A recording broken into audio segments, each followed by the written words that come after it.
નમસ્કાર મિત્રો, સીધું ને સટના એપિસોડમાં આપણે માનનીય વડાપ્રધાન નરેન્દ્ર મોદી અને માનનીય વિપક્ષના નેતા રાહુલ ગાંધી એ બંને સાથે મહારાષ્ટ્રના મરાઠા નેતા શરદ પવાર શું ખેલ ખેલી રહ્યા છે એની આપણે ચર્ચા કરવાની છે. તમને ખ્યાલ છે કે હવે શરદ પવાર ઢળતી ઉંમરે પોતાનું અસ્તિત્વ જાળવવા માટે, પોતાની વજૂદ જાળવવા માટે અને પોતાની દીકરી સુપ્રિયા સુળેને રાજકીય દ્રષ્ટિએ મહત્વ સ્થાપિત કરાવી આપવા માટે એ કોની સાથે છે એ વિશે હાલક ડોલક છે. આપણે એની તો ચર્ચા કરીશું, પણ એ પહેલા ત્રણ મહિના પછી માનનીય વડાપ્રધાન નરેન્દ્ર મોદીને નીટના પેપર લીક થયા અને જે કૌભાંડો થયા અને જે રીતે અગાઉ મે મહિનાથી કોંગ્રેસની એનએસયુઆઈ પાંખ અને યુથ કોંગ્રેસ એણે વિવિધ રાજ્યોની અંદર જે રીતે એની સામે વિરોધ આંદોલન શરૂ કર્યું, એમના ઉપર લાઠીમાર થયો, એમને જેલમાં નાખ્યા કાર્યકરોને, અને રાહુલ ગાંધીએ જે રીતે છાત્રો કી ગુંજ કોટાથી લઈને દેહરાદૂન સુધીના કાર્યક્રમો યોજ્યા, તેમજ એક મહિનાથી જંતર મંતર પર કોકરોચ જનતા પાર્ટીના નેજા હેઠળ વિદ્યાર્થીઓનું આંદોલન ચાલી રહ્યું છે અને વિવિધ રાજકીય પક્ષો એને ટેકો આપી રહ્યા છે, મહાનુભાવો ટેકો આપી રહ્યા છે, પરંતુ નરેન્દ્ર મોદી એ મૌની બાબા થઈને બેઠા હતા. આજે એમણે ટ્વીટ કરીને એમનું મૌન તોડ્યું છે. સોમવારે સંસદમાં આવ્યા ત્યારે પણ એમણે સંસદમાં આવતા પહેલા જે પત્રકારોને સંબોધન કરે એમાં એમણે આંદોલનકારીઓ વતી કોઈ એમને ખાતરી આપવાની, રાહુલ ગાંધીની ઠેકડી ઉડાવવાની કે આંદોલનકારી નેતાઓને અને ખાસ કરીને સોનમ વાંગચુક એ આમરણ ઉપવાસ ઉપર હોવા વિશે કોઈ નિવેદન કરવાનું ટાળ્યું હતું. ઉપરથી એમણે રાહુલ ગાંધીની મજાક ઉડાવી હતી. લોકસભામાં વિપક્ષના નેતા એમની મજાક ઉડાવી હતી, પરંતુ પછીનો જે ઘટનાક્રમ સોમવાર, મંગળવાર, બુધવાર એમાં જે ઘટનાક્રમ ચાલ્યો એમાં નરેન્દ્ર મોદીની મજાક ઉડી રહી હતી કે નરેન્દ્ર મોદી કયા દરમાં ઘૂસી ગયા છે. વિદ્યાર્થીઓના આંદોલન ને જોઈએ તો એ માત્ર દિલ્હીમાં જ નહીં પણ દેશભરમાં વિદ્યાર્થીઓમાં એક પ્રકારનો અજંપો છે. અને અગાઉ 1974 નો એ નવનિર્માણ આંદોલન ગુજરાતમાંથી જે પ્રગટ્યું હતું એ પછીથી બિહારમાં એને સમૂળી ક્રાંતિમાં જયપ્રકાશ નારાયણના નેતૃત્વમાં અને પછી સત્તા પરિવર્તન મોરારજી દેસાઈની સરકાર, જનતા પાર્ટીની સરકાર બની. એ ઘટનાક્રમ આજે પણ આપણને યાદ આવે છે. નરેન્દ્ર મોદી એવો દાવો કરે છે કે એ નવનિર્માણ આંદોલનના સક્રિય સહભાગી હતા, પરંતુ એ દાવો પણ એમનો ખોટાડો છે. એ મનીષી જાની અને એમના બીજા સાથીઓ જે નવનિર્માણ આંદોલનમાં હતા એમણે બહુ સ્પષ્ટપણે કહ્યું હતું. આજે મોદીએ મૌન ખોલ્યું છે કારણ કે એમને એની ગરજ વર્તાઈ છે, અને એ ગરજ વર્તાઈ છે એટલા માટે એમણે અત્યારે જે વાત કરી છે એ વાત એમણે ટ્વીટ કર્યું છે. એ મીડિયા સામે આવીને તો વાત કરતા નથી, પત્રકારોને મળતા નથી. પત્રકારોમાં એ પાછા એમના કયાગરા પત્રકારો જે છે એમને જ મળે છે, એમને જ ઇન્ટરવ્યુ આપે છે. અને કેરી કેમ ખાઓ છો, બટુઆ કેમ રાખો છો, આ બધા એમના ઇન્ટરવ્યુ જે મજાક બનીને રહ્યા છે દુનિયાભરમાં, એ આપણે જાણીએ છીએ. પણ એ ઘણી વખતે ટ્વીટ કર્યા કરે છે. વિદેશ જાય ત્યારે ત્યાંના જે નેતાઓને મળે એ નેતાઓ તો ટ્વીટ કરતા નથી એમની મુલાકાતના, પરંતુ મોદી એ બાબતમાં પોતાના પ્રચારની બાબતમાં સ્વાવલંબી છે. અને આજે એમણે ગરજ પડી છે એટલે એમણે અંગ્રેજીમાં અને હિન્દીમાં ટ્વીટ કર્યું છે, મૌન તોડ્યું છે. એમના ટ્વીટમાં એમણે જણાવ્યું છે, દેશ કે યુવાओं का हित और उनका भविष्य हमारी सर्वोच्च प्राथमिकता है. 3 महीना પછી मोदी उवाच, पेपर लीक के सभी मामलों में दोषियों को जल्द से जल्द कठोर दंड देने के लिए, केस के त्वरित निस्तारण के लिए फास्ट ट्रैक कोर्ट्स का गठन किया जाएगा. इस संबंध में निर्देश दे दिए गए हैं कि संबंधित विभाग आवश्यक कार्यवाही सुनिश्चित करे. विद्यार्थियों के हितों को सुरक्षित रखने के लिए सरकार द्वारा लिए जा रहे निर्णयों की श्रृंखला में ये एक महत्वपूर्ण कदम है. युवाओं के भविष्य के साथ खिलवाड़ करने वाले किसी भी व्यक्ति को बख्शा नहीं जाएगा. આ એમણે બહુ સ્પષ્ટપણે કહ્યું છે. અને એના તરત જ એના પ્રત્યાઘાત રૂપે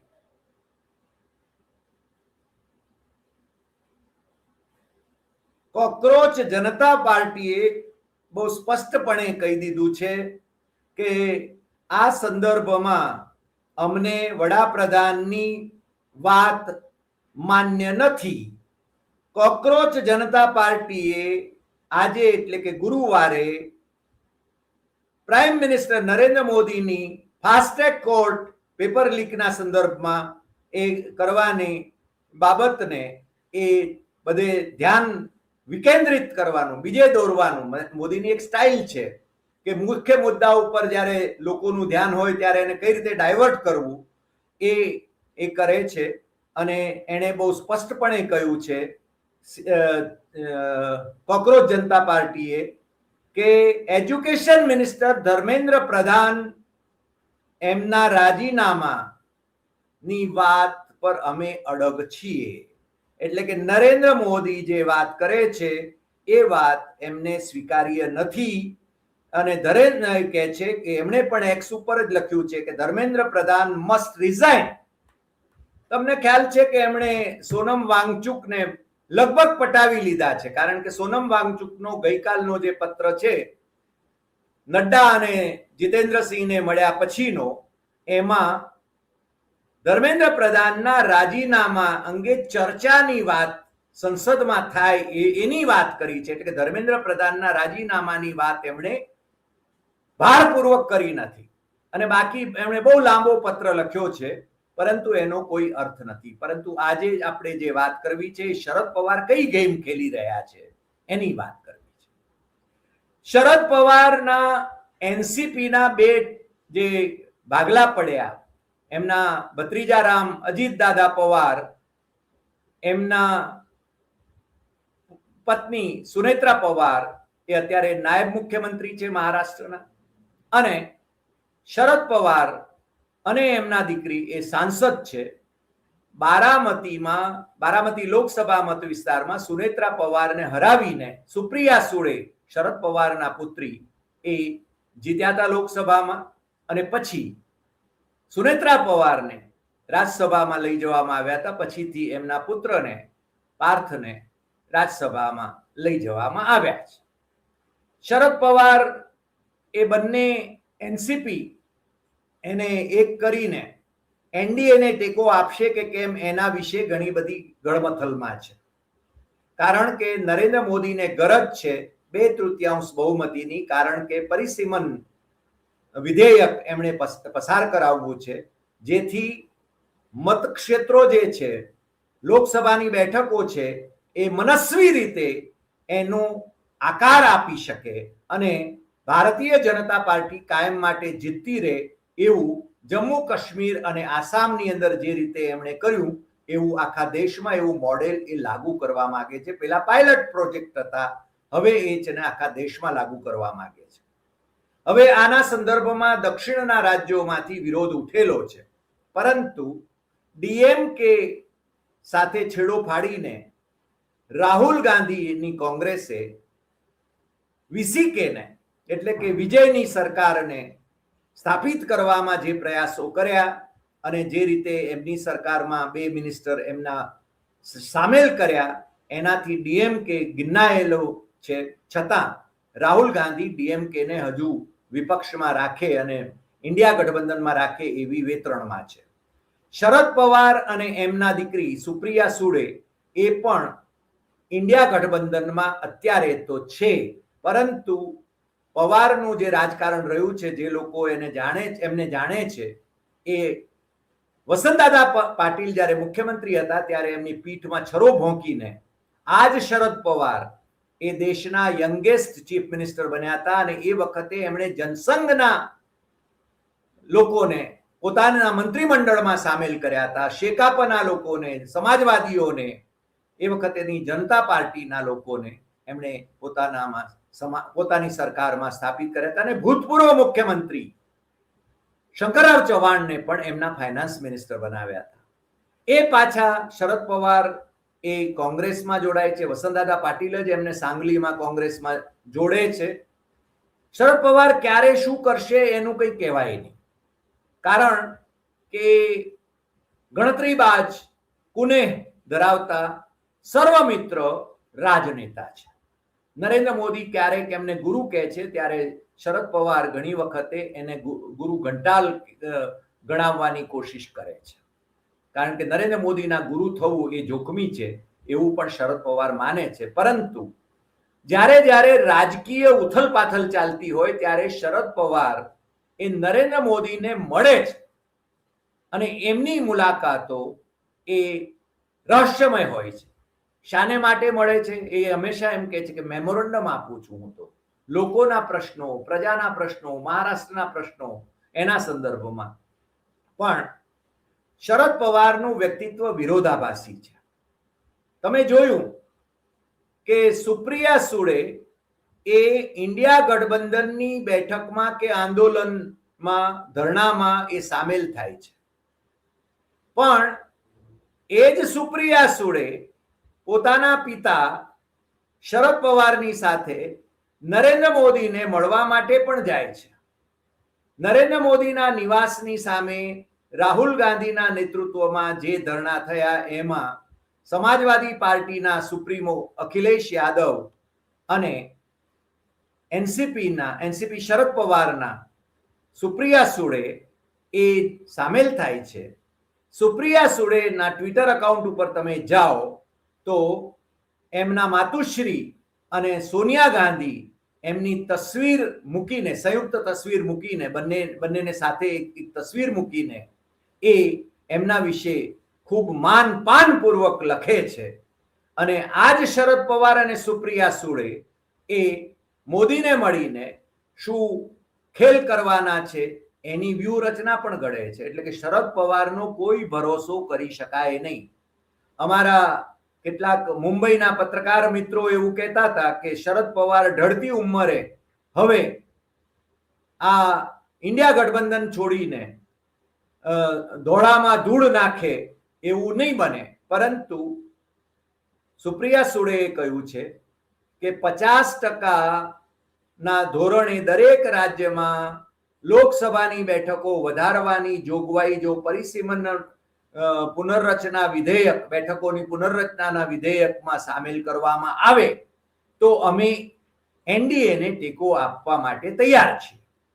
એ જ રીતે શરદ પવારના જ નિષ્ઠાવંત અને એમના ભાઈના, એટલે કે એમના આમ તો પૌત્ર ગણી શકાય એવા એમના ભાઈના પુત્ર એ રોહિત પવાર જે ધારાસભ્ય છે એ પાછા એનાથી ઉલટું નિવેદન કરે છે. આ પણ બધું વ્યૂહરચનાની રીતે જ થાય છે. સુપ્રિયા સુળે જે કહે છે એનો વિરોધ કરતું નિવેદન એ રોહિત પવાર કરે છે. આ પણ શરદ પવારની ગેમ હોય એવું લાગ્યા વિના રહેતું નથી. અને રાહુલ ગાંધી એ શરદ પવારને ન ઓળખતા હોય એવું પણ માનવાને કોઈ કારણ નથી. એક તબક્કે શરદ પવારની એનસીપી કોંગ્રેસમાં પાછી ભળી જાય એવા સંજોગો પણ નિર્માણ થયા હતા અને એમાં એમણે કેટલીક શરતો મૂકી હતી અને મહારાષ્ટ્રની મક્તેદારી એમણે પોતાની પાસે રાખવા માંગતા હતા, પરંતુ કોંગ્રેસે એમની આ વાતને નકારી કાઢી હતી. એટલે એ વાત આગળ વધી શકી નહીં અને એના પછી ક્ષમા કરશો, એના પછી એ વાત આગળ વધી નહીં અને કારણ કે શરદ પવારની જે પ્રકૃતિ છે એ એનો ભરોસો કરી શકાય નહીં. એ સર્વમિત્ર છે. હું હંમેશા કહું છું, શરદ પવાર દરેક પાર્ટીની અંદર પોતાના મિત્રો ધરાવે છે. રાહુલ ગાંધીને જે સૌથી વધારે કઠે એવી બાબત છે એ ગૌતમ અદાણી સાથે શરદ પવારના અંતરંગ સંબંધો. એ સંબંધો બહુ સ્પષ્ટ છે અને શરદ પવાર ગૌતમ અદાણીને નુકસાન જાય એવું કશું કરવા માંગતા નથી. ગૌતમ અદાણી, નરેન્દ્ર મોદી અને શરદ પવાર વચ્ચેનું બોન્ડિંગ જે છે એ રાહુલ બરાબર સમજે છે. એટલા માટે એ પવારની આ જે ડબલ ગેમ ચાલી રહી છે એ એને ન સમજતા હોય એટલા ભોળા તો છે નહીં, પરંતુ રાહુલ પોતે પોતાના તરફથી કોઈ એવું નિવેદન નથી કરવા માંગતા કે જેથી શરદ પવાર અને સુપ્રિયા સુળેને ઇન્ડિયા ગઠબંધનમાંથી બહાર જવા માટે કોઈ કારણ મળે. રાહુલ ગાંધીની પરિપક્વતા આપણે જોઈ શકીએ છીએ અને રાહુલ ગાંધી વિપક્ષના નેતા છે અને તમને ખ્યાલ છે કે એ પ્રાઇમ મિનિસ્ટર ઇન વેઇટિંગ ગણાય છે. પશ્ચિમના દેશોમાં તો જે લોકશાહી દેશો છે એમાં અને આપણી વેસ્ટમિન્સ્ટર સંસદીય પ્રણાલી છે એ પ્રમાણે પ્રાઇમ મિનિસ્ટર અને સામે લોકસભામાં વિપક્ષના નેતા એને પ્રાઇમ મિનિસ્ટર ઇન વેઇટિંગ એમ કહેવામાં આવે છે. એટલે રાહુલ ગાંધી અત્યારે છાશ પણ ફૂંકી ફૂંકીને ચાલી રહ્યા છે અને જે વિપક્ષના નેતાઓ છે, વિપક્ષના સાંસદો છે, વિપક્ષો છે, એમને સાથે કઈ રીતે રાખી શકાય એની કોશિશમાં એ સતત છે. જો કે એમના ખ્યાલો જે છે એ એમણે ગઈ ઇન્ડિયા ગઠબંધનની બેઠકમાં બહુ સ્પષ્ટપણે મૂકી દીધા હતા અને આપણે એના વિશે પણ ચર્ચા કરી હતી, એ તમે જાણો છો.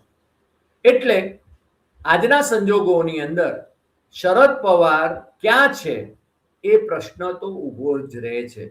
એક બાજુ શરદ પવાર અજીતદાદા પવારની તિથિ આવે છે ત્યારે મહારાષ્ટ્રમાં નથી, એમનો પરિવાર એ દિલ્હીમાં આવે છે.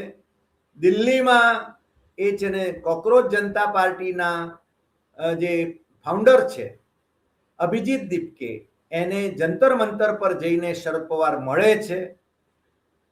એમના દીકરી અને સંસદ સભ્ય એ સુપ્રિયા સુળે એ રાહુલ ગાંધીની સાથે પ્રાઇમ મિનિસ્ટરના નિવાસસ્થાનની સામે એ ધરણામાં સામેલ થાય છે અને એના પછી શરદ પવાર અને સુપ્રિયા સુળે બંને પ્રાઇમ મિનિસ્ટર સાથે મુલાકાત કરે છે. એટલે શરદ પવાર બંને હાથમાં લાડુ રાખવાની કોશિશ કરે છે અને એ ક્યાં છે અને ક્યાં રહેશે એ કહેવું અથવા કળવું એ ખૂબ મુશ્કેલ છે. એ મહારાષ્ટ્રના રાજકારણની અંદર આટલો લાંબો સમય સુધી એ પોતાનું મહત્વ સ્થાપિત કરી શક્યા છે અને હવે એમનું મહત્વ ભારતીય જનતા પાર્ટીએ ખતમ કરી નાખ્યું છે. એટલે એમની દીકરીને કેન્દ્રમાં મંત્રી પદ મળે, સુપ્રિયા સુળેને કેન્દ્રમાં મંત્રી પદ મળે, એને માટે પણ ધમપછાડા કરી રહ્યા હોય એવી શક્યતા નકારી શકાય નહીં. હવે શરદ પવારને 85-87 થયા છે અને આ ઢળતી ઉંમરે એમણે ધોળામાં ધૂળ જેવી પરિસ્થિતિ નિર્માણ કરી છે. કારણ કે મહારાષ્ટ્રના રાજકારણમાં શરદ પવારનું જે વજૂદ હતું, અમે જ્યારે મુંબઈ અને મહારાષ્ટ્રના રાજકારણને કવર કરતા હતા, મુંબઈમાં અમે જ્યારે ઇન્ડિયન એક્સપ્રેસ ગ્રુપમાં એડિટર હતા કે જન્મભૂમિ ન્યૂઝપેપર્સની અંદર સંવાદદાતાથી માંડીને અમે સહસંપાદક સહતંત્રી તરીકે હરિન્દર દવેની સાથે હતા, ત્યારે શરદ પવારની જે વજૂદ હતી એ વજૂદ અત્યારે ખતમ થઈ ચૂકી છે અને એ નરેન્દ્ર મોદી અને અમિત શાહે ખતમ કરી છે. મને લાગે છે ત્યાં સુધી શરદ પવાર એનડીએની સાથે જવા માટેનો રસ્તો એ પ્રશસ્ત કરી રહ્યા છે અને એમના દીકરીને કેન્દ્રમાં મંત્રી પદ મળે એ દિશામાં એ પ્રયત્નશીલ છે. અને જો એમ ન થાય તો એ ઇન્ડિયા ગઠબંધનમાં રહીને રાહુલ ગાંધીને કઈ રીતે હિટ આઉટ કરી શકાય અથવા તો રાહુલ ગાંધીની ગેમ કેમ ઊંધી વાળી શકાય એવું કરે એવું પણ લાગ્યા વિના રહેતું નથી. આજે આટલી વાત. ફરી મળીશું નવા એપિસોડમાં નવા વિષય સાથે. તમને જો આ એપિસોડ ગમ્યો હોય તો સૌથી વધુ શેર કરશો, લાઈક કરશો, કમેન્ટ કરશો અને આપણી YouTube channel doctor Hari Desai Satyam Evam Tathyam એ સબસ્ક્રાઇબ કરવા માટે દેશમાં અને વિદેશમાં મિત્રોને જરૂર જણાવશો. નમસ્કાર.